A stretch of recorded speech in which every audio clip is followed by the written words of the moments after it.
আমরা পাশে আছি আল খিদমা যুব সংঘ। রাসূলুল্লাহ সাল্লাল্লাহু আলাইহি ওয়াসাল্লাম বলেছেন যে জিনিস নেশা তৈরি করে তা হারাম। নেশা শুধু শরীর নয়, মন, পরিবার, ক্যারিয়ার সবকিছুকে ধ্বংস করে। দোস্ত ধর এটা খা, এটা খাইলে হতাশা কাটি যাবে। খা দোষ, এটা খাইলে হতাশা একবারে কাটি যাবে। আরে দোস্ত, এখানকার খেজুর গাছগুলো তো অনেক সুন্দর। হ্যাঁ, এখানকার রসও অনেক সুস্বাদু। হ্যাঁ, তাই তো। ছেলেগুলো এখানে কি করতেছে? চলো তো গিয়ে দেখি। আচ্ছা চলো তো। আরে ছোট ভাই, এখানে কি করতেছো? তোমাদের সাথে একটু কথা বলতে পারি? আরে তোমরা কি এখানে মাদক সেবন করতেছো? তোমাদেরকে বাঁচানোর জন্য বলতেছি।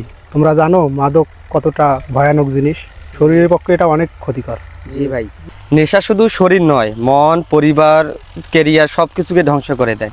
ভাই আমরা তো অনেক হতাশার মধ্যে আছি, মাদক সেবন করলে আমাদের হতাশা কেটে যায়। হতাশা কাটানোর জন্য মাদক কেন সেবন করবে তোমরা? তোমরা জানো না রাসূলুল্লাহ সাল্লাল্লাহু আলাইহি ওয়াসাল্লাম বলেছেন যে জিনিস নেশা তৈরি করে তা হারাম। তোমরা মুসলমান হয়ে কেন হারাম জিনিস সেবন করবা? ঠিক আছে ভাই, চেষ্টা করব।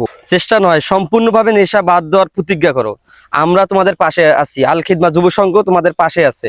আজ থেকে সম্পূর্ণভাবে নেশা থেকে দূরে থাকো। আমরা পাশে আছি, আল খিদমা যুব সংঘ তোমাদের সঙ্গে কাজ করে নেশামুক্ত সমাজ গড়তে।